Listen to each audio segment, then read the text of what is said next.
You are liking Balwant classes? The sound is pretty less. They like it. I was just wondering, any secret of the ratio between the male and female here? Or maybe you all go at least at home when you go back. Very, very happy to always address the sincere souls who come on Gita sessions. For your information, ISKCON Whitefield conducts this Gita course every year, and we easily touch around 1,000 people. 1,000 people attend these Gita course sessions, and so many lives get transformed. Because Gita is such a wonderful gem, and that gem, there are many gems, which people like to decorate themselves. It was very nice whenever I come to a Gita course class. I feel very blessed to see so many newcomers and very eager to advance in the path of spirituality. So let's begin. We'll begin with the auspicious prayers.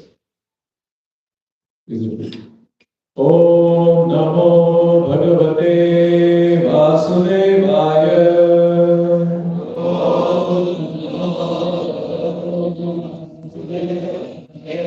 Om Namo Bhagavate Vasudevaya.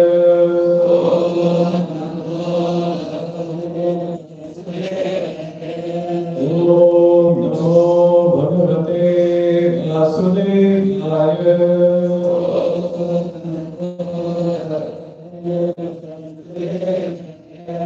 Om Jnanamirandhasya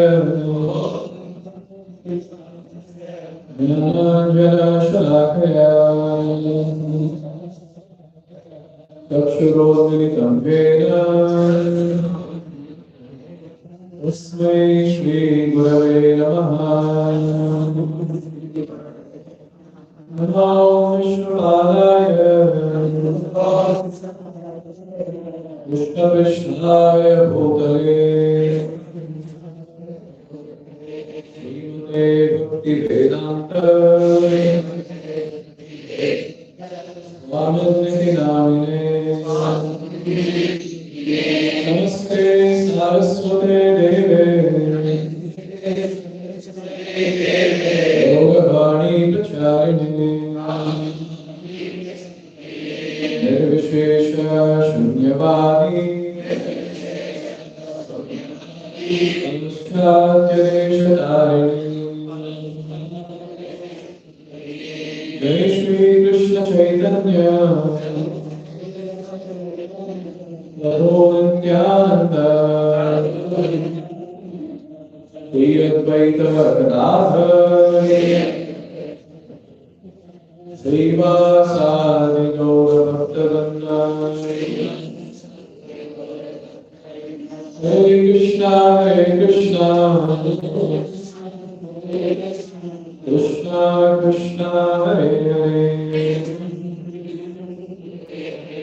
Hare Rama, Rama Rama, Hare Hare. Mukha Sarvati Vacharam Hare Yashrivadam Shri Guru. What is kids can go for a kids class?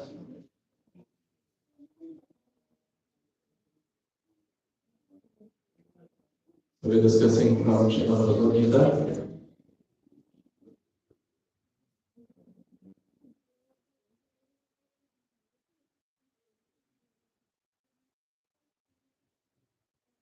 Today's topic is a very nice topic. Mind your mind.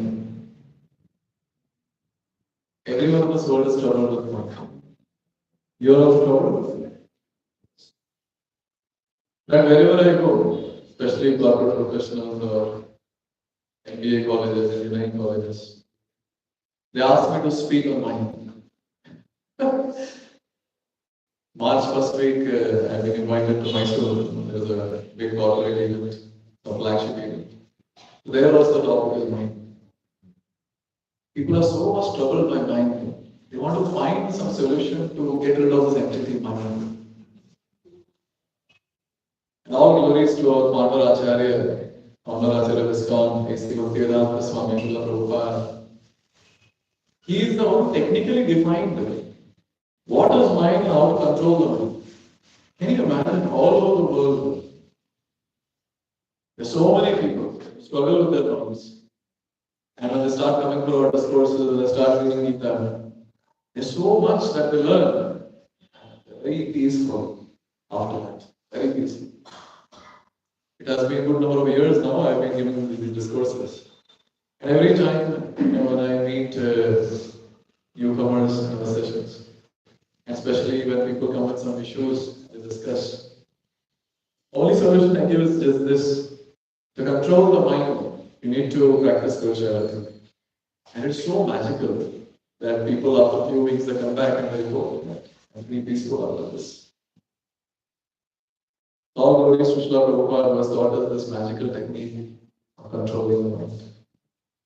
See, now day-to-day life, when we make different decisions, we hear multiple voices.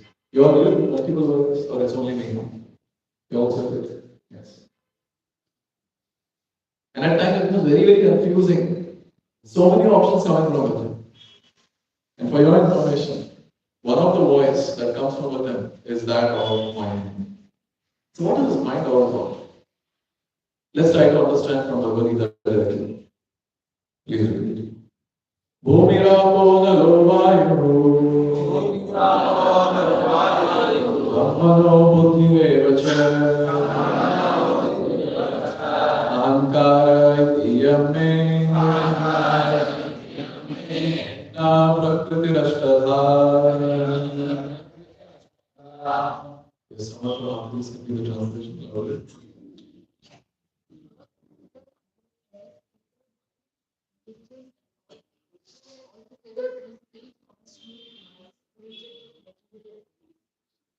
So here Krishna is saying that there are 8 material energies. First 5 we all know: earth, water, fire, air, ether. Other 3, after coming to Gita course, we get to know anyways, which is the subtle body, mind, intelligence, and false. I hope you had a lovely discussion of these 2 subject matters: gross body and subtle body. See, when it comes to the grossness of these elements, it's very nice to analyze technically. When it comes to ether, sound propagates through ether, and our hearing capacity or our hearing sense of hearing is activated. So, little more grosser is air. So, you can hear the wind, you can hear the air. Along with that, what else gets activated? Which other sense gets activated? You can hear, and also you see air. You must be mystical. Feel, you can feel it, yes. So you can hear and you can feel. A little more grosser than that is fire. So you can hear, you can feel. Have you felt fire anytime? If no, I can help you. And little more than that, or the next sense that gets activated in fire is vision, sight. So you can see. Little more grosser than that is water. You can hear, you can feel, you can see, and also you can taste. Correct. And the grossest is earth. So what gets added? Which other sense get activated? One remaining. Sense of smell. Obviously, Bangalore is difficult. If you go to some village side, countryside, so there, as soon as it rains, wow, what a beautiful smell that comes. The aroma of the earth, wow, very beautiful.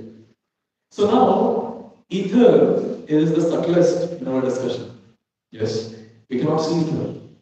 But then, more subtle than ether are these elements. And specifically in our discussion, mind. So you cannot see ether, but you can feel it. But then you cannot, when you cannot feel it, or you cannot see mind, but at the same time, you cannot feel it. It's just by experience we can make out what it is.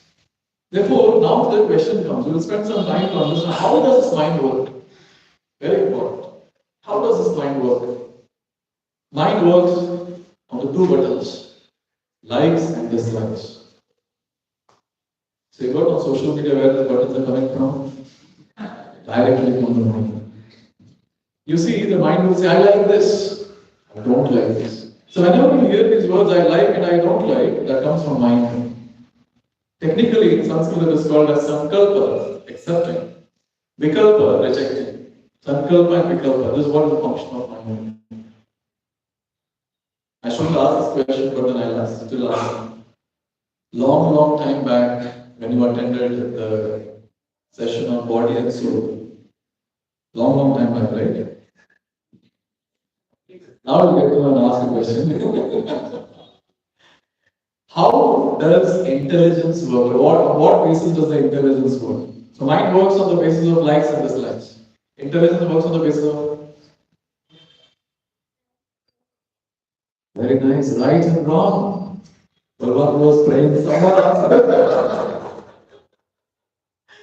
Yes, right and wrong. So as soon as from within the sound comes that you like it, whose sound that is, whose voice that is?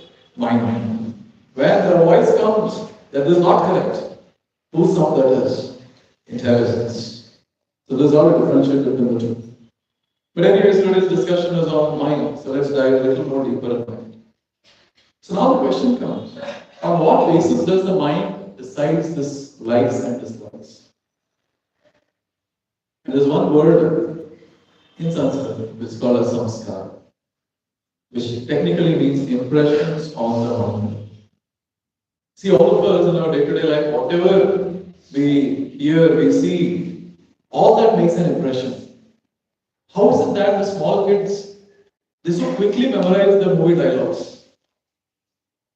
Here, how is that our aspirations are nicely molded? We hear.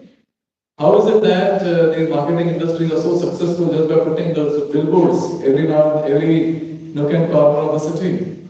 Because we see, and that makes an impression. And these impressions are called as samskara.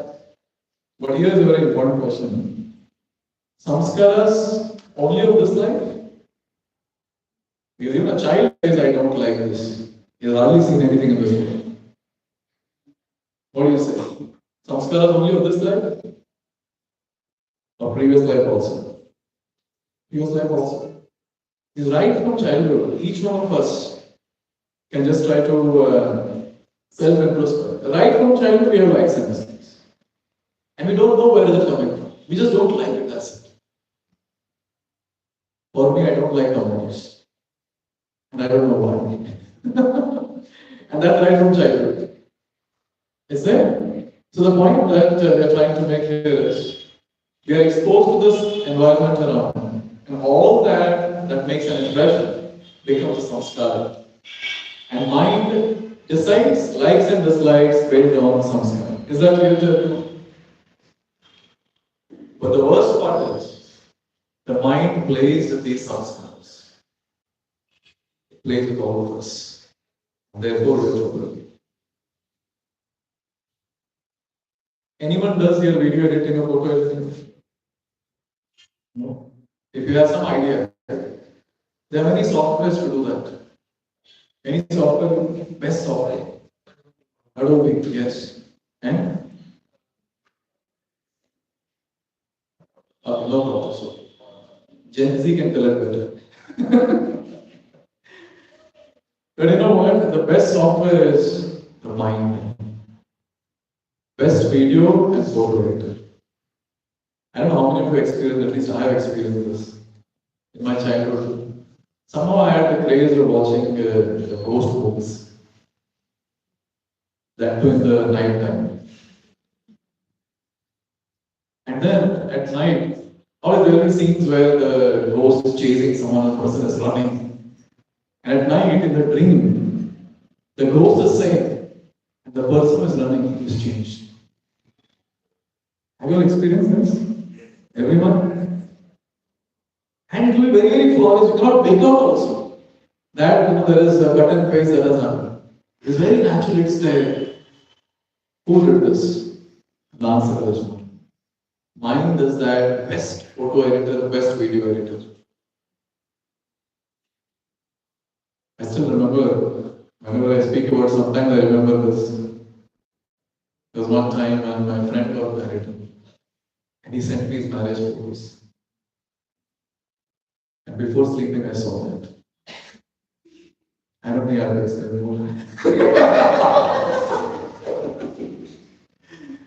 in the dream I got married 3 times.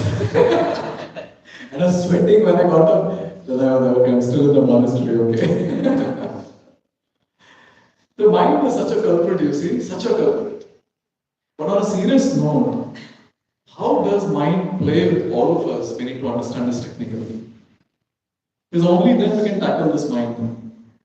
And therefore, for our easy way of remembrance, I made an acronym called MINDS. How does the mind trouble each one of us? First, M, it magnifies the problem. I, it gives infinite thoughts. N, never in present. D, distraction. S, stress and anxiety. Let's discuss one by one. And the solution to control this mind is again MIND. We'll come back to that acronym later. First, magnifies the problem. I don't know how many of you have experienced this. I'm sure everyone has experienced. The problem is actually small. But the mind just blows it up like anything. You know, in Hindi we say, Rai ka pahad banana. So, kaun banata hai Rai ka pahad? Mind. Mind does this. Small thing blows up like anything. But then the problem is solved and you realize, why was it taking so much attention? It was just this much. How have you experienced this? Oh, everyone. It's just this much. But you know what? On a very, very serious note, when mind magnifies the problem looks very big. We become very small in front of that. And that's how people lose their confidence. They lose their confidence. Okay, tell me, what do you mean by depression? Yes? Depression? Emotional. What is it much? Emotional failures. Emotional failures, okay. Someone said something. You don't feel happy. Yes. Extreme sadness, correct. You don't feel happy, extreme sadness. Yes. Not able to solve the problem. Okay. That makes sense. And other than saying, sorry, I never depressed, so I don't understand. See, technically speaking, yes. Very nice. So problem looks so big that you don't know what next to do. So when the person is not able to see what next, such a situation is called a situation of depression. Very pathetic situation. I deal with so many people like that. And just by talking to them, I can make out that they don't know what next to do. They're clueless. And you know what? This is what mind does. A very unfortunate situation. There's the statistics of 2015. 15 crore Indians, they need active intervention. 2015. And I don't have enough guts to find out what's the number for 2025 or 2026. You can imagine 15 crore at that time. What would be the number now? Was that? Yes, very much, very much. Therefore, this point is very important to know that when mind magnifies the problem becomes so big, so big, so big, person does not understand what next. But a spiritualist can tackle this very easily. Therefore, I always tell people that when the problem is very big, don't go to God and say, my problem is very big. Go to the problem and say, my God is very big. He can solve it. Yes. And only spiritualists can handle it very nicely and just cross the obstacle of this problem. Otherwise, very difficult. But then immediately what to do, because we are still beginners on the spiritual path. Immediately what to do? There is a chart called why very chart. Do you have a problem in life? And say someone says, no, I don't have. Okay, so why very? Okay, someone says, yes, I have a problem. Can you do something about it? No. Why will you? Can you do something about it? Yes. Why will you? Very easy to say why worry, but then the person who worries, he'll understand what it is. But trust me, when someone practices devotional service, specifically when he gets clarity through these different discourses, it's very easy to tackle the mind, at least with this first point that magnifies the problem. M magnifies the problem. This is how the mind troubles us. And it uses all those samskaras that we have got, it uses that to magnify the problem. Second one is I, infinite thoughts. And here is a video. It comes.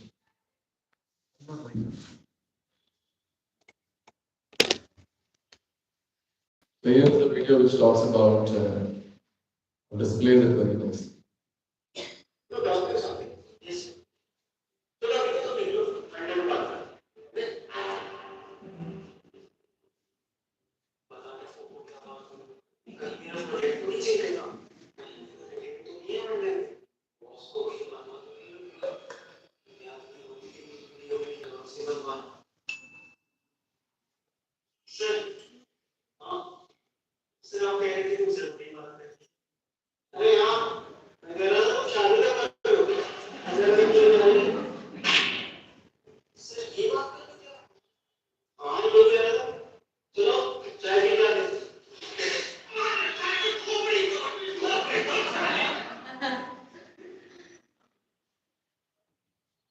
A question. How many of you have experienced this?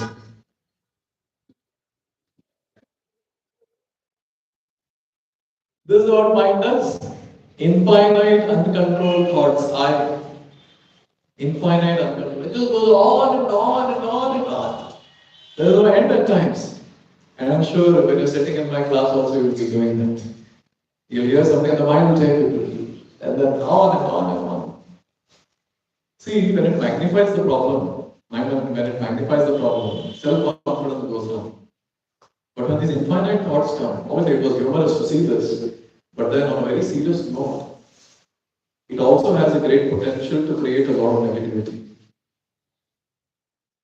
What will happen? What will happen? What will happen? And on and on and on and on. To an extent that if the mind creates so much of negativity, the person feels there's no point in living life. There are cases where people commit suicide. Can you imagine? Here are the statistics about the COVID and suicide cases. So in COVID, about from 1.47 people they died. That's what this article says. This was the first wave. But then 1.53 people committed suicide during that time. You can imagine what negativity the mind might have created. Just think about it. I still remember, I cannot forget this incident. I think last year, one couple had come to meet me. This was the night time, around 8:30 or so. And then that lady was crying like anything. And I said, tell me what happened, that we can discuss, I can help you out. She said, her brother has committed suicide. Now, what was the age? What was the age of her brother? She said 20. And I asked, what was the reason? And it seems that boy, before doing this unfortunate act of suicide, he recorded his own video. And in that video, he's saying that I've lost the football match and I've scored less in this exam. And therefore, I feel there is no point in living life. So unfortunate, so unfortunate. So you can imagine how much the mind creates negativity that the person feels, what's the point of living in this world? And whenever I hear suicide cases of you, I feel very, very bad. You know, nowadays many corporate professionals also, unfortunately, they're not able to manage the stress and they end their life. It feels very bad. I feel a lot of pain. I think I get this thought that at least one session if they attend our Gita course, never they will commit suicide, never. Because Bhagavad Gita gives a ray of hope. That is enough, catch that ray and then just keep on climbing. So, infinite uncontrolled thoughts, again, only by spiritual practice we can control. Otherwise, mind will go on and on and on with all the negativity. Because we cannot stop the negativity of this world, but then the negativity within we should be able to stop. And that's possible when we practice spirituality. When we come together like this and discuss these different subject matters. And just by practicing spirituality, a lot of positivity gets created. A lot of positivity.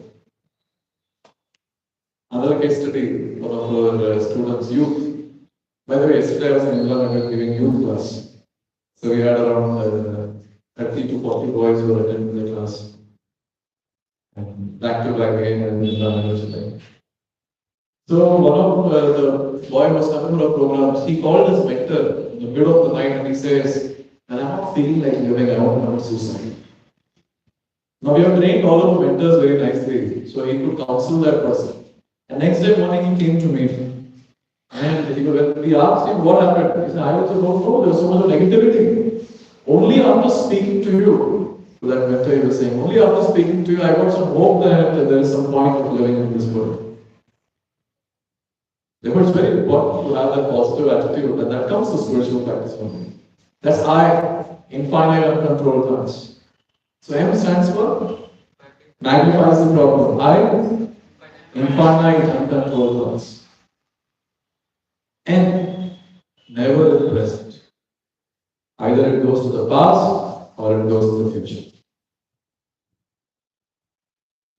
It keeps jumping. So we have been sitting together in this hall for the last 40 minutes. What do you say? Did you go to your past and future? No. Don't lie. Naturally, the mind will take us to the future. Or whenever I'm speaking some case study, you go to some other case study that you have heard to the past. Future, past. Never present. Hardly few moments in present. Now, since we keep giving classes, when we look at the faces of people, we usually make out who is in past and who is in future.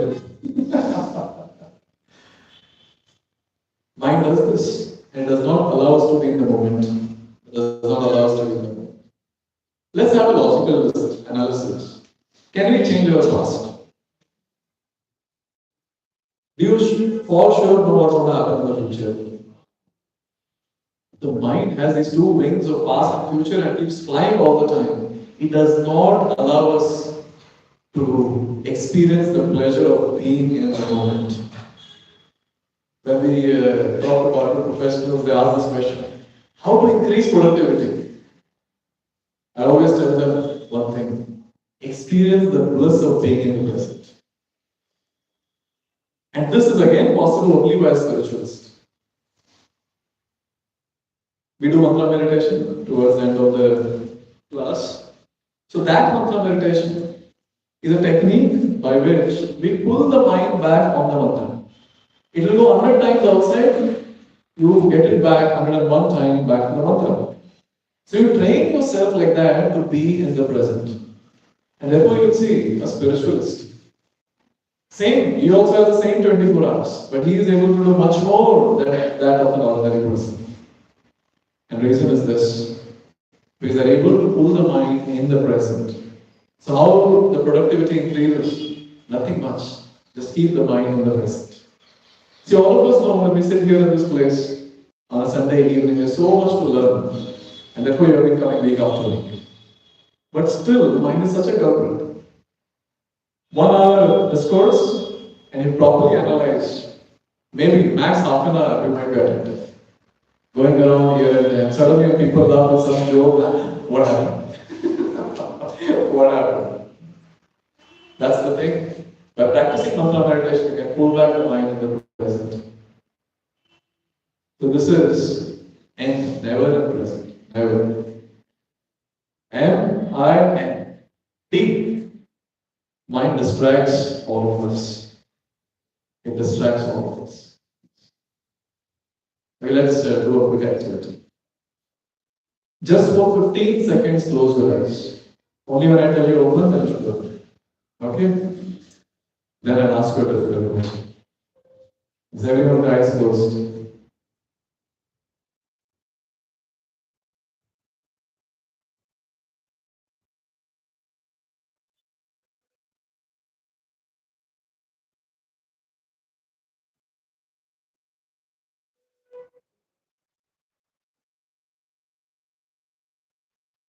Okay, okay. Do you want to share what were you thinking 15 seconds? If only for the shareable, you share. What was that thought going on? 15 seconds. You were thinking about Krishna, that's great. Very successful. Oh, endeavor is going on. Yes? Anyone? It looks like everyone had unshareable thoughts. Yes, now maybe some other speaking. Huh? What is that? Screen. Okay, that was there in your mind. Okay, okay.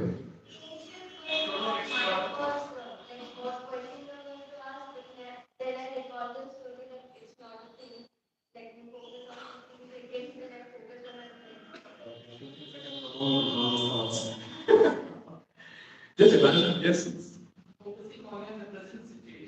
You're trying to do that? Oh, nice. Yes. You're noticing how you feel. Oh, okay. I did this activity in some place and I asked after the show, 15 seconds, what were you thinking? And one of the person says, I was thinking, whom are you looking at? When my eyes are open. See, 15 seconds are enough for mind to play with each one of us. It does not allow us to focus. It does not. Whatever you try, it does not. It uses all those samskaras. It uses all those samskaras to distract us. Therefore, when most of you are married with kids, maybe you have kids also. When kids get distracted, so you understand who is playing game with them. Many times parents come with their kids and say, "Bro, इसको बोलिए थोड़ा बिल्कुल focus नहीं करता studies में, हमेशा distracted रहता है." I look at the parent and I don't speak, but I tell them as if you were able to focus. What sort of mind is like that? But I feel very fortunate for those kids. I can see some kids sitting around. Unfortunately, I couldn't come to Bhakti in my childhood. Only in my second year of engineering, I started practicing spirituality. But I feel so fortunate. Those kids who are downstairs attending the kids program, and also sitting here also, so fortunate. All this they are able to learn now. And if they start doing mantra meditation, tremendous focus they will get, tremendous. Last 1 week I was in Hosur, a place in Tamil Nadu. So there I met one child, just on Friday. And that boy, he is, I think, 5 years old. Fluently, he was chanting all 700 shlokas of Bhagavad Gita with translation as it is given by Prabhupada, without singing. I was struck. And I was hearing the way he was chanting, wow.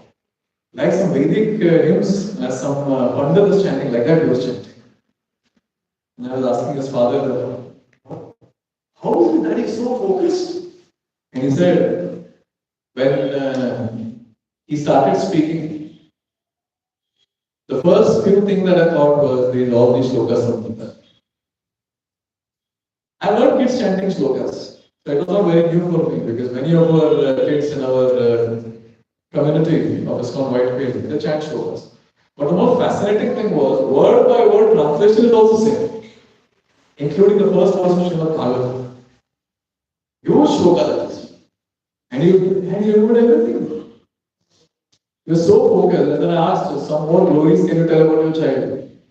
He can translate that verse in 6 languages. Same story. In 6 languages.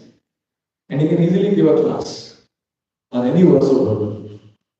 You can imagine the power of spirituality. What we're talking about, us, even small kids who are ignorant, they also can become focused.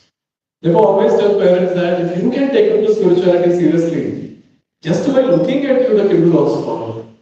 You cannot instruct the kid. Kids don't like instruction in this age. Gen Z people don't like instructions. They just like to see, and only if they like, they accept. So if you can set an example, it will make a lot of difference. Then they will become focused for sure. Anyways, this is what the mind doesn't distract. The mind distracts like anything. That is D. Okay, M stands for amplifies the problem. I, infinite thoughts, ever present, and D. And the last one is stress and anxiety. I don't think I have to speak about stress and anxiety. You are much more experienced than me in this material world. As one example, just one example. See, we might have everything in our life needed to sustain, but mind is such a culprit. I'm just giving you one case. It does the most abominable thing that it compares. And it starts comparing immediately. Even when we have a lot of things and everything that is needed to survive, still the person feels hollow, still the person feels sad. The one king was walking with the minister. King was pretty frustrated. But then they were walking, they saw a farmer. He was singing songs and very blissful and he was blowing the field. The king got even more frustrated. I am the king, I should be happy. Why is he happy? So the minister, he was very smart, he said, because he has not joined Club 99. King was amazed, what is Club 99? He said, I'll tell you later. That same night, the minister, he told one of his servants, there was one bag in which he had kept gold coins. Keep this outside the house of the farmer. Morning the farmer opened the door. He took that pouch. He was very amazed. What is that? He opened the gold coins. And wife and husband both started counting. 1, 2, 3, 95, 96, 97, 98, 99. They're seeing the pouch. And the wife is saying, no, it should be 100. Check. Again they counted. And it was 99. Now just think. For one more gold coin, this farmer was pretty poor. He was logging like hell. And next time when the king was walking with the minister, so at that time he saw the farmer very frustrated. King, what happened to him? He was so happy previously. And the minister said he has joined Club 99 successful. And guess what? Each one of us, we have subscribed to Club 99. And who has forced us to subscribe to Club 99? Mind. Mind. Only a spiritual practitioner can be satisfied with whatever he has. But a person who is not practicing spirituality, all the time he'll keep looking, ye nahi hai, wo nahi hai, ye nahi hai, wo nahi hai. And he can never be satisfied. Therefore, you see, spiritual is always blissful. At the same time, they're also not practicing spirituality, they remain frustrated. Because they keep counting what they don't have. And unnecessary stress because of that. But when it comes to spiritualists, since they hear so much from the Vedic scripture, they understand the blessings that are received in their life, and therefore they spend their time counting the blessings, not counting what they don't have. You see? Therefore, I always say, whatever stress and anxiety that we have in our life is only because of this culprit. This is how the mind acts. It does MINDS. It does a lot of other things also, but these are the major things which I could think of and I put here on the slides. I magnifies the problem. I, infinite thoughts. S, ever present. D, oppression. S, present life. After hearing all this, can you answer this question? Is your mind friend or enemy? How can you say anything? How many of you say friend? How many of you say don't ask such difficult questions? It's up to the situation. Up to the situation. See, these will be our answers. But if you approach Bhagavad Gita, you will get perfect answer. Bhagavad Gita does not work in this world at this time, in this age of technology. Bhagavad Gita are not principles. First time when I came in touch with Gita, I fell in love with it. What a scripture! What a scripture! Each and every shloka of Gita so deep and so practical that can be implemented in our day-to-day life. If you ask Bhagavad Gita this question, is my mind friend or enemy? Bhagavad Gita will say this. Please repeat. Bandhuratmatmanastasya yenatmaivatmanartah atmanastu shatrutve vartitatmaiva shatruva. Yes, someone from them, please read. The mind is the best of friends, but for this is called answer. Those whose minds are controlled, the mind is a friend. And those whose minds are uncontrolled, mind is an enemy. Okay, a simple question.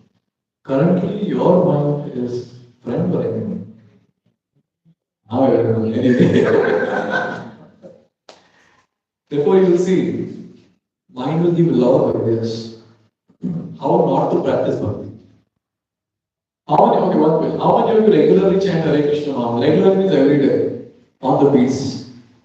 Wow. And rest. Or the rest wouldn't raise the hands. You are interested to chant or what? Tell me. You are interested to the mind tricks. One student was sharing this. Said, bro, I want to chant. I purchased feedback also. You saw or no last time I got? Yes, I saw. Are you chanting it? No. I said, what happened? He said, see, I get up in the morning and then I decide that I'll chant now. Mind says, take bath, have breakfast. After that, you chant. Then after breakfast, when I just about to take my feedback, then the mind says, so much office work is there. Do that, then you'll become free. Then you do. Come back in the evening and then do.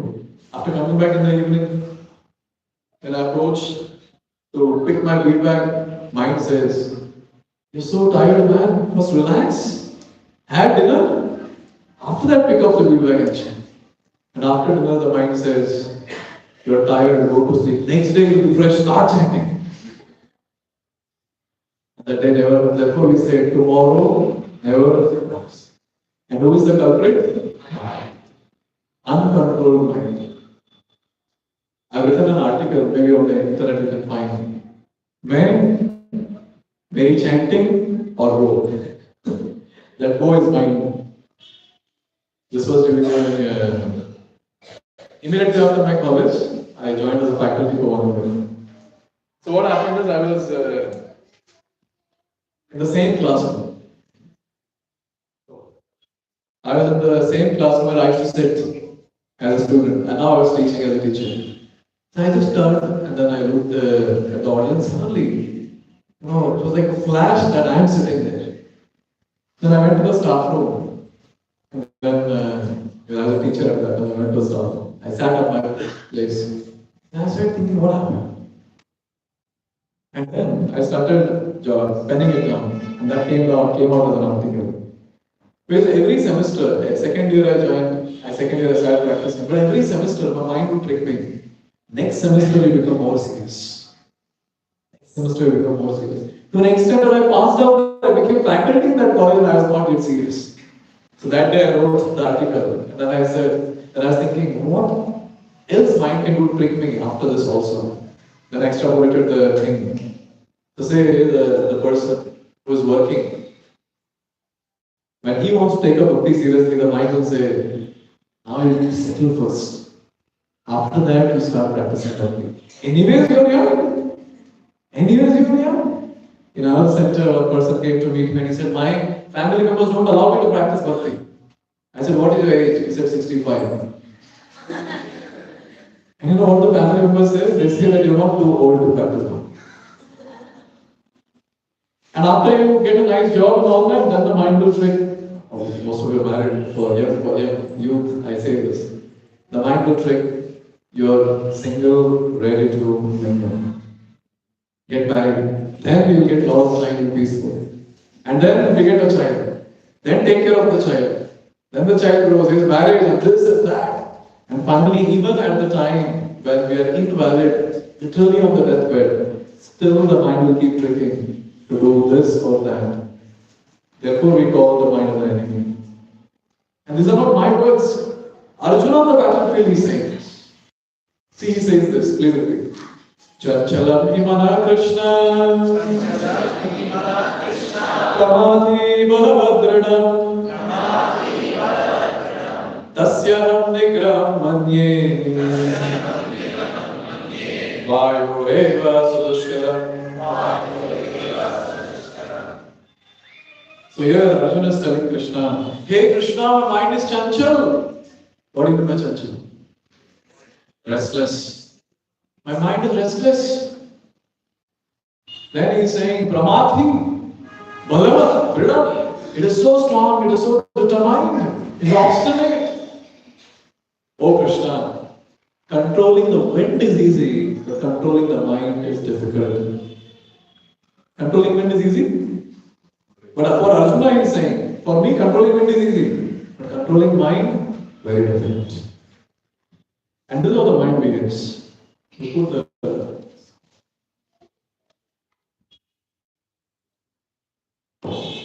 I don't know if you have such a kid, but you can see the video.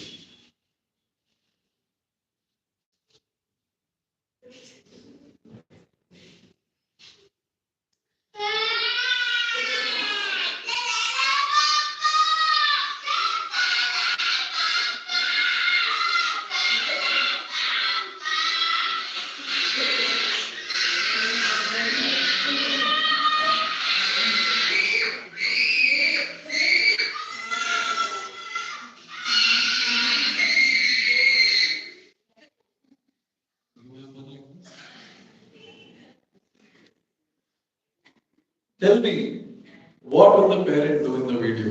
Because after that he did something. What did he do? Huh? He gave him whatever he wanted. This is exactly what happens with our mind. Mind cries like this. Even after knowing what is right, what is wrong, and when you decide I'll not do the wrong thing, still the mind cries so much that we end up doing it later we start feeling guilty. This is how the mind is.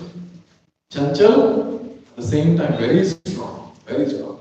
Therefore, our current situation is described in Kathopanishad, the very beautiful shloka. This shloka is translated into this photo. Did you all discuss this image? No? Oh. So see, this is our body, the entire earth is our body. Guess what are the 5 boxes in this body? 5 senses. So you can see eyes, nose, ears, tongue, skin. Guess what is the rope that the person is holding? What does that rope represent in this body? Wow. Your imposed audience will give the right answer. Mind, that's correct. Mind. Little more difficult question. Who is holding the rope? In this body, who is holding the rope? What is it? Self, okay? Consciousness. Who is that who is controlling the rope? Buddhi, intelligence. Intelligence only. And look at the person who is sitting behind and is so scared. Who is that? That is self. That is self. Even when the earth is a problematic place, still the person is not getting down because false ego is not allowing him. It is keeping him on the earth saying, you are the wrong. Don't get down. Simple question. If the person who is holding the rope, if he is weak, just leaves it. What will happen? The horses will go Indiranagar and who will be the journey? The passenger. Who is the passenger in this body? Right. Spirit soul. This is what Krishna is saying. Ishvara sarva bhutana hriteshya arjuna tishtati. Brahmain sarva bhutani yantra mulani maya. Hey Arjuna. Spirit soul is situated in this body. This body is like a yantra. Krishna is saying, machine. So we all are situated on this machine. The most unfortunate thing that has taken place is Our intelligence is weak, and therefore our mind is uncontrolled. Very unfortunate. And therefore we see, since the intelligence is weak and mind is strong, many times we start our day with losing to the mind. How many people keep more than one alarm? There's no place in it, so always snoozing the alarm. I remember I had gone to some camp and then we had some students also. The mobile was ringing and ringing, I mean the alarm was going on and on, the person was not getting about it. Everyone in the room got up. See, a very simple case which might happen sometime. So now say I am sleeping at night. Tomorrow I have a very, very important meeting. I set up the alarm 5:30 in the morning. The alarm rings. And now naturally, see, mind, it says what you like. And naturally, early in the morning, everyone likes home. Everyone likes the pillow and the bed. So the mind tricks the person saying, you like it, you're so tired yesterday, sleep. And at that time, intelligence starts planning. Okay, so you have to reach the office at 7. And now, if you sleep for 10 minutes, you lose 10 minutes. Maybe those 10 minutes you can cover up in the bathroom, quickly come out. Or you cover up that in the breakfast. Maybe on the way you can eat it, whatever. So you see what happens, intelligence plans for what the mind is dictating. And that's the way we close the door. You see all this planning happens. I observed it myself also at times. Planning happens early in the morning before snoozing the alarm. Just like that we don't snooze. Subtly, subconsciously this happens. Therefore, currently, one point that we need to understand, we all are controlled by our mind. Ideally, the situation that is given in the Srimad Gita is, this sloka says, matter is at a very low level. Senses are above matter. All the senses. Above that is mind, and above that is intelligence. So currently what has happened is, intelligence has gone down for us, and mind has taken over. And therefore, each one of us, we struggle with mind. Everyone in this world struggles with mind. World Health Organization, it says that people will not struggle because of bodily health problems. They'll struggle because of the mental health problems. And that's what is happening all around. So here comes the final discussion, how to control the body. Very quickly we'll go through this. Again, a confusing acronym, MIND. But you all have to remember. M, make the intelligence strong. I, involve in positive engagement. N, never trust the mind.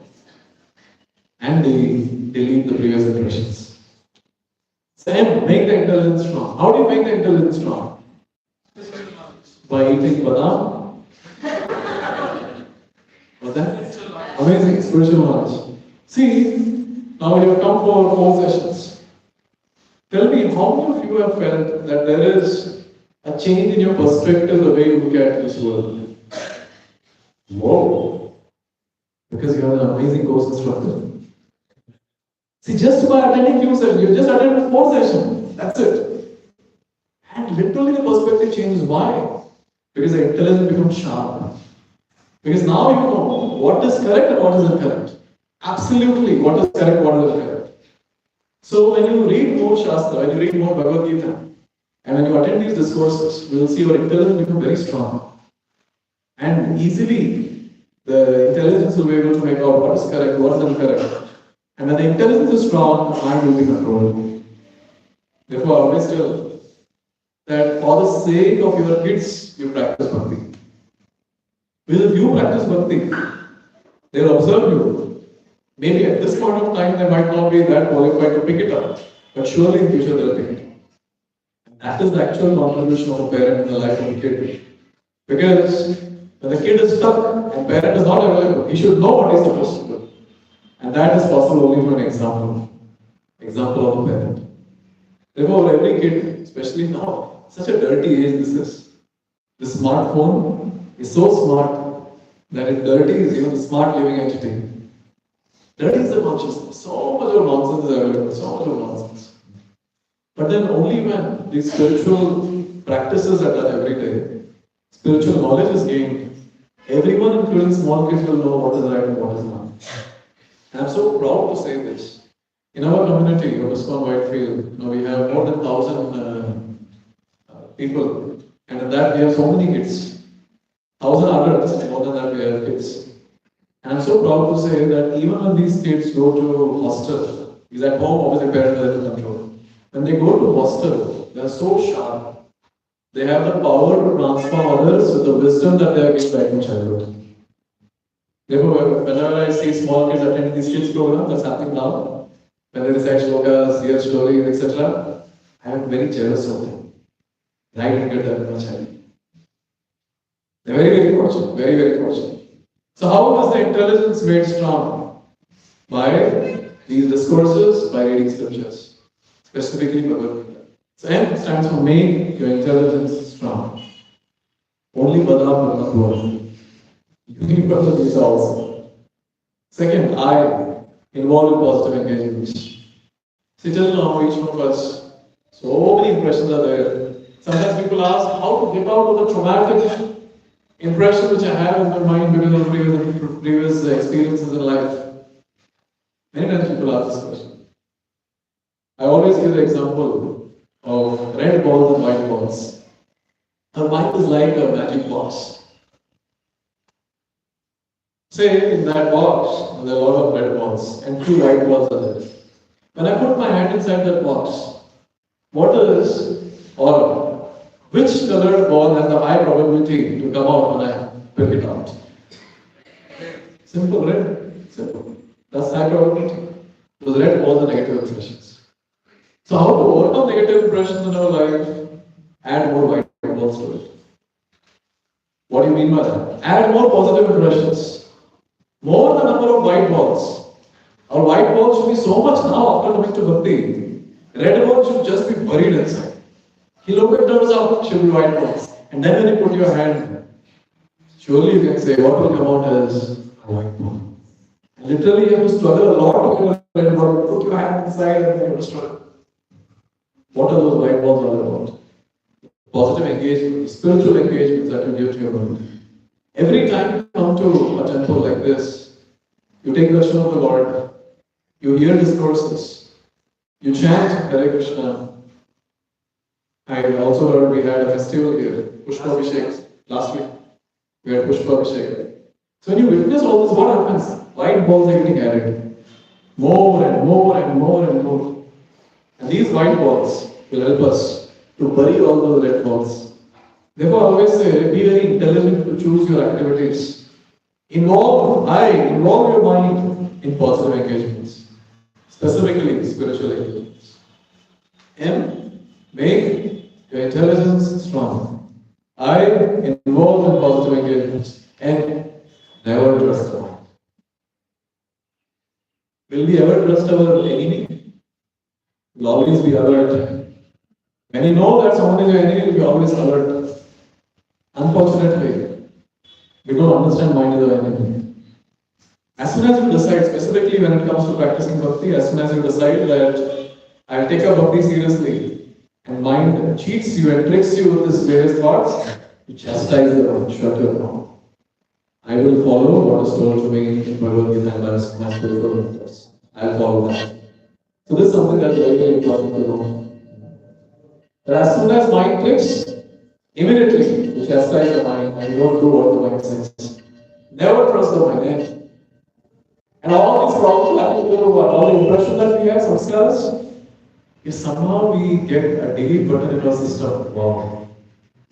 Life will be so easy. Delete previous impressions. How to delete previous impressions? And the answer is mantra meditation. What is the difference between other meditation techniques and mantra meditation? Other meditation techniques, max it can suppress the mind for some time. But what mantra meditation does is it clears off the samskaras which are there, which are struggling with. I gave this similar session in one office. That was an amazing experience. Cubicles were there and they put a stage for me in between. Everyone sat in a cubicle and attended this class of mine. So one lady, she became very nervous and she was asking, All the impressions will be deleted. She was thinking that the memory will go away. All those negative impressions you're struggling with, that will get deleted. I can tell you from my own experience. Because I also come from the same background like all of you. When I used to close my eyes, all nonsense would come at times. And I can so confidently say that all that has got deleted. And all glories to mantra meditation. It has been more than a decade now that by God's mercy we are doing mantra meditation every day. It is so fabulous, so fabulous. Not just we have observed so many of the students who report this, and I'm sure the Lord will also agree with me, that how just by doing this mantra meditation, previous impressions, those dirty impressions, negative impressions gets deleted. And life becomes very, very nice. When you close your eyes, it's calm. It's not disturbing. This is the delete previous impression for doing mantra meditation. Therefore, M, I, and D, the solution that I gave, make your intelligence strong. And I, involved with positive engagements. N, never close the mind. And D, delete the previous impression. A quick revision of all the acronyms for today, then I'll open up for questions. M, magnifies the problem. I, infinite thoughts. S, never in present. D, distraction. S, this is how the mind troubles us. And how to mind our mind? M, make the intelligence strong. I, involve the positive engagements. N, never trust the mind and the previous impressions. Therefore, always tell all the participants, begin your journey strongly on the path of bhakti. Only three things I request you all to do. One is every day do mantra meditation. All those who will raise their hand when I ask how many people do mantra meditation, I know you're waiting for me to come and tell you. And with folded hands, I'm requesting that please do it. Or else the later part of life, these sessions will not continue for long. We have the limited sessions. So it shouldn't happen that later part of time, we regret why I didn't take bhakti seriously. Take it up now. In the association, it's very easy. So take it up now when these sessions are going on, and then you can continue. You'll be self-equipped. Second, study Bhagavad Gita every day. One shloka, that's it. And for you all, I've recorded those videos, 700 shlokas, all the videos are recorded. Just 5 to 10 minutes. So many people, recently when I went to Oslo, there also I found so many people watching those videos. So you all are still part of our community. So I request you all to use this. What's that?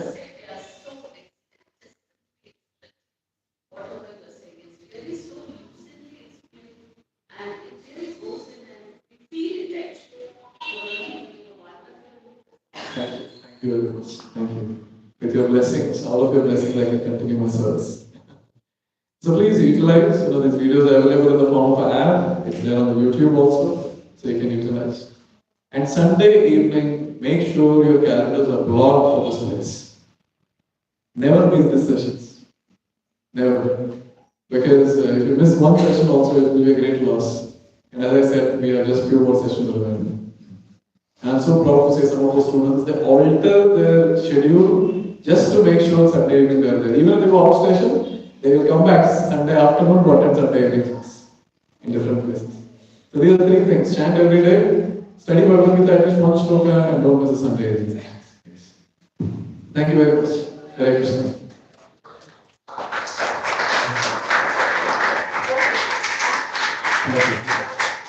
Any questions you all want to ask? We open for questions. Here is it.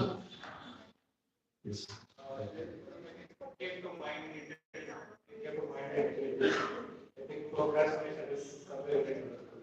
Yes, procrastination. How to overcome procrastination? How many of you have this question? Thank you for asking. See, so many will get benefited with this. Procrastination. In Hindi we say, kal karo so aaj karo so ab. But our slogan is different. Aaj karo so kal, or kal karo so parso. So it's a very important thing. that procrastination comes because of indisciplined lifestyle. Yes. Because unfortunately in this world, that self-discipline is something that misses out. Because no one teaches us that. Because that is taught only through spiritual practice. I can give it writing if you want. If every day you're able to chant mantra meditation, I mean, do mantra meditation, study Bhagavad Gita shlokas, this thing will easily go out. There's two things will happen. One is self-discipline, and second, the determination power will increase. When the determination power increases, then whatever you decide, you'll be able to do it now. Because what is actually missing is determination. 2D, discipline and determination. Even if someone's in a discipline, but if determination is missing, to do that at the same time, you will do it. And you're not the only one. The entire crowd, the entire world is struggling with procrastination. Therefore, spiritual practice enhances our determination. The solution is go deeper in spiritual practice, and you'll see the magic. And how determination increases, and not just procrastination. All those problems that we face in our life, the inner problems that we cannot share outside, all that will be over. All that outside. Anyone else? Yes. Examples of positive engagement. Examples of positive engagement. So you're asking examples of positive engagement. Huh? See, one is all the spiritual activities that come in this category of positive engagement. Like for example, now when you're hearing the discourse, and say you're very, very attentive. So there will be some point which will make a very strong impression on your mind. That will be like those white balls. Now when we'll do Aarti and when we'll have Kirtan, if you're very focused, that will be a positive engagement. That will add a white ball to your magic box mind. And all the other things that we do, where you're very focused. Like for example, Robert provided the entire team. They were out on the streets distributing Bhagavad Gita just to invite all of you for these sessions. Yes. So during that time, even I have an experience. When you're out on the street with a mood to help others, you're pretty focused. What do you say? Fully focused. Because you're just searching now who is that candidate who can receive this help. So when you do that, then that makes a strong impression on the mind, a positive impression. Every time you go to a town like Vrindavan, Jagannath Puri, just by going to that place, the impressions those are made on our mind, those are like those positive ones. So we have to pick and choose our activities, pick and choose our place to create these white balls for our magic balls mind. Yes, you got something? Yes, here, Mother, do you have any question? Yes. You were talking about magnifying the problem. Correct. This is one of the issues. Correct. So what happens supposing we do not magnify the problem? Sometimes we may not be able to prioritize what needs to be done. At the same time, when we think about it, it becomes a problem as well. So how do you balance? That's a nice question. See, to prioritize something, we need not magnify it all the time. To prioritize something, we need to understand the importance of it. So when you understand how significant it is in our life, naturally you'll be able to prioritize that first. Otherwise, it's very difficult. Like for example, this spiritual practice. Normally that takes the back seat. But then when you understand the importance of it, and naturally that comes up. So understanding the importance of a particular activity or a particular situation, either through scriptures or through discussion or through counseling of senior spiritual mentor, that helps the person to prioritize it properly. But magnifying, as you rightly said, will create problem, and then that's a problem for us. Yes. So understand the importance, significance of that activity or situation will help us to prioritize it better. Yes. Thanks. Control anger. Quick tips to control anger. Sometimes without thinking we get angry and then that leads to wrong action and all that. So what should we do to just control that irritation and anger? From my own personal experience, I was a very short-tempered person. You can ask my parents. All glories to mantra meditation again. Just by a few weeks of mantra meditation, I was so peaceful. My parents were astonished. What happened to this angry bird? How he has become so peaceful? And they were were so amazed that they also took up for chanting. That's the power of chanting. But immediately, if you want to implement something, say you are becoming angry, take your feedback, put your hand inside, and go to some room and start chanting. When we are angry, practical tip is don't speak. Don't speak. I give a session on anger, one letter short of danger. Only D is missing. There, one of the important points that is made is that when you get angry, don't speak, don't take decisions. There are two important things to note. Don't speak, don't take decisions. And in this world, everything is temporary, including your anger. Just allow yourself some time. And if you are a spiritualist, if you are having this practice of doing chanting every day, even that time you'll be able to pick up your feedback and chant. It's not that I don't get angry. I try to get angry at times. But then, fortunately, I know what I'm supposed to be done. So I take my feedback and start chanting. So people around me, they know, oh, he's angry, no, he doesn't talk. Yes. So these are some of the tips. Two things: don't speak, don't make decisions. Do some activity at that time. Specifically, if you have practice of chanting, chant. Anything else? Okay, so we stop here with our questions. Okay, one last question.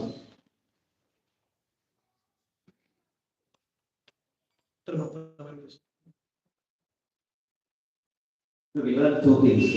Engage in positive engagements. That is positive engagement. Second one is don't trust your mind. There's a little contradicting there. Supposing if I trust their situation, then also I need to tell myself that not to trust that. I mean, how does that? Very nice question. See, Bhagavad Gita talks about what is positive and what is negative.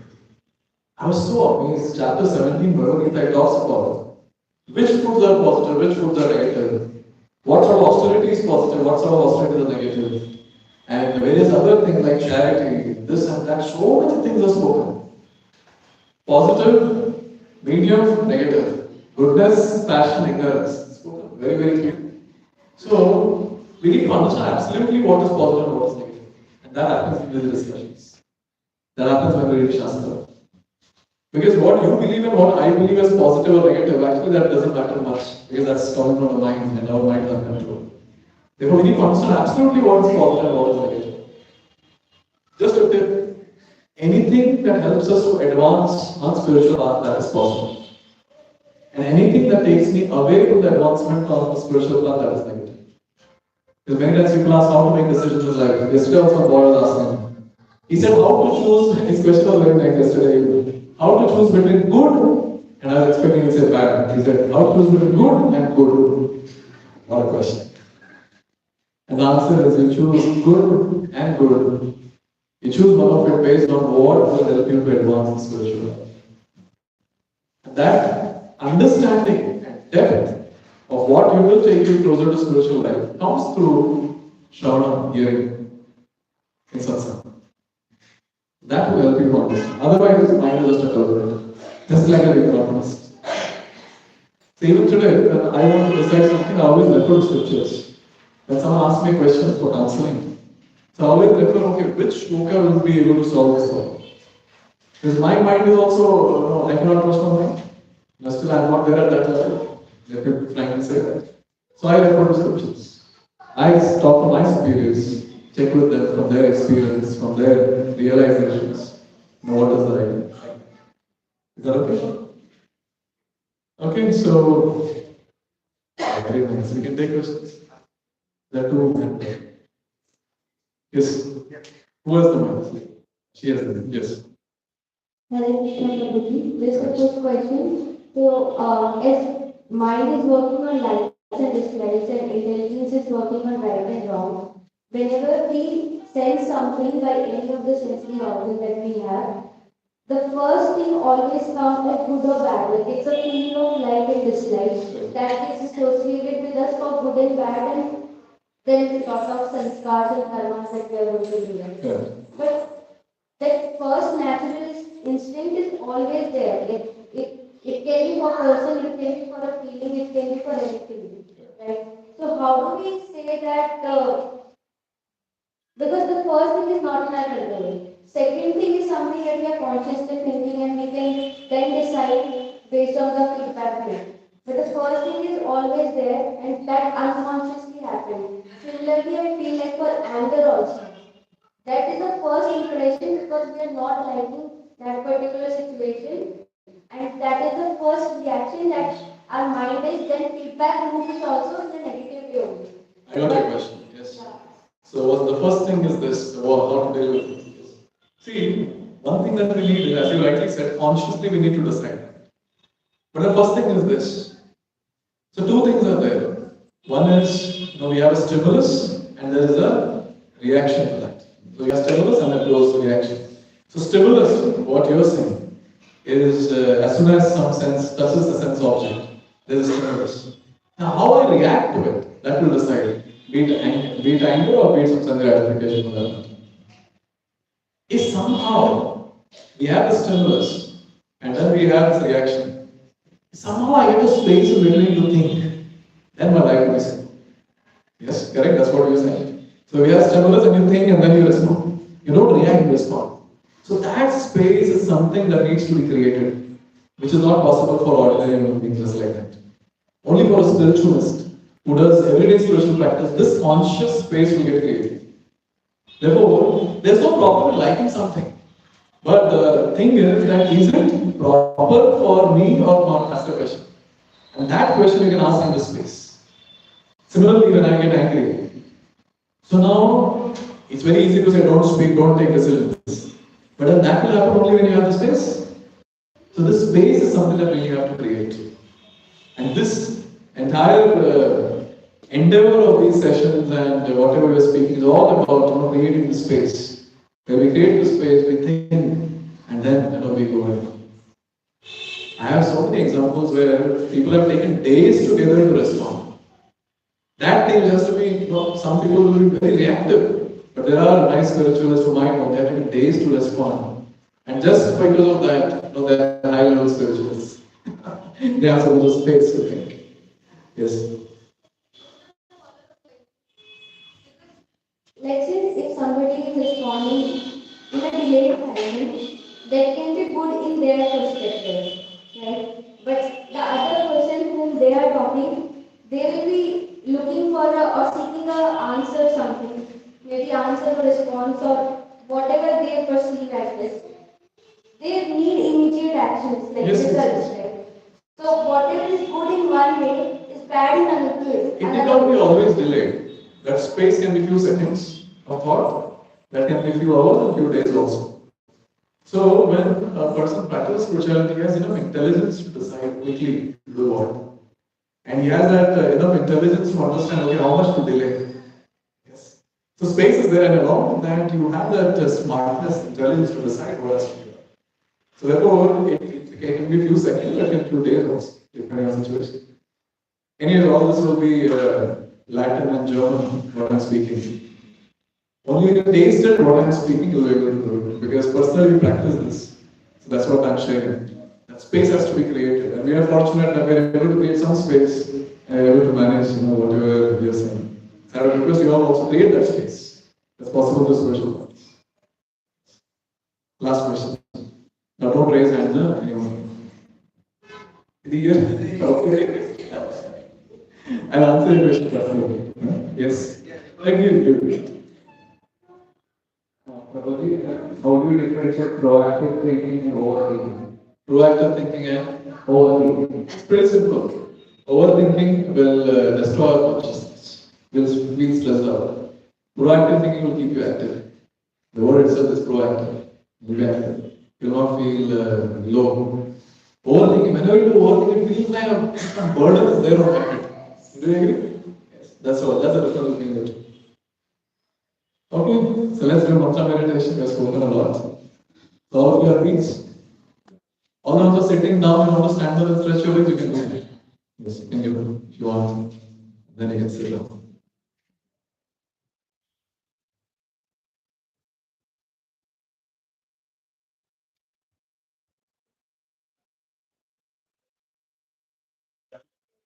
How many people come for the first time today? Raise your hands. Okay, all hands. Okay, quite good.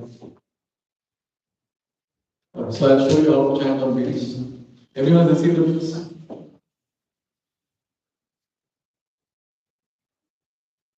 So you hold the beats like this without touching the index finger.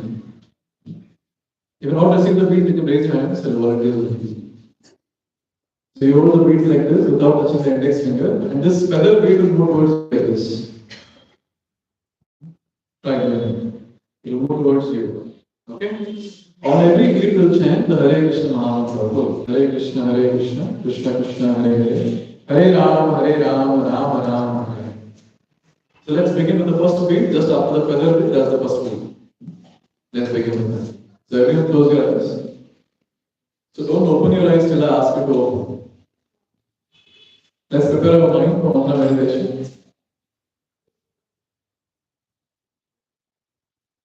So please be conscious. That's a very rare opportunity. We get this opportunity only once in a week to sit with 100 spiritual seekers, sincere spiritual seekers, and do mantra meditation. That too for 10 minutes only. Only once in a week we get this opportunity. Very rare opportunity. To tell your mind, don't disturb it for 10 minutes. And be conscious of the sacred beads that you're holding in your hand. They're very sacred. And be conscious that you'll be chanting the most powerful mantra, the Hare Krishna Mahamantra, which is the Yuga Dharma for the sage of Kali Yuga. And today in the discourse, if you remember, whatever I spoke, the solutions that I gave, or answers to your questions, all about going deep in spiritual life. And what it means to go deep in spiritual life is going deep in mantra meditation. It is the most important activity. If one activity is ours, which is the most important activity in bhakti, it's mantra meditation. And we will do that now. The most important one. It's only 10 minutes, so try your best to focus. Only 3 things we will do. We will chant the mantra, hear the mantra, and know the beats. That's it. No need to imagine anything. No need to plan anything. We are going to chant 108 times. Even if you are able to hear one mantra properly, chant one mantra properly and hear it attentively, the mantra meditation session is successful. So try your best. One mantra, try your best. One mantra to chant and hear attentively. So let's begin with the invocation prayer. Please repeat. Jai Shri Krishna Chaitanya Prabhu Nityananda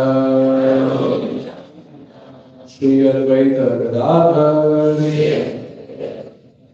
Srivas Adi Gaura Bhakta For next 10 minutes, only you and the mantra point about the entire world for next 10 minutes. Let's begin. Hare Krishna, Krishna Krishna, Hare Hare, Hare Rama, Rama Rama, Hare Hare. Hare Krishna, Krishna Krishna, Hare Hare, Hare Rama, Rama Rama, Hare Hare. Hare Krishna, Krishna Krishna, Hare Rama, Rama,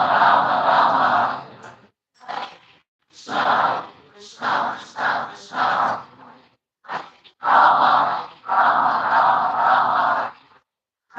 Krishna, Krishna Krishna.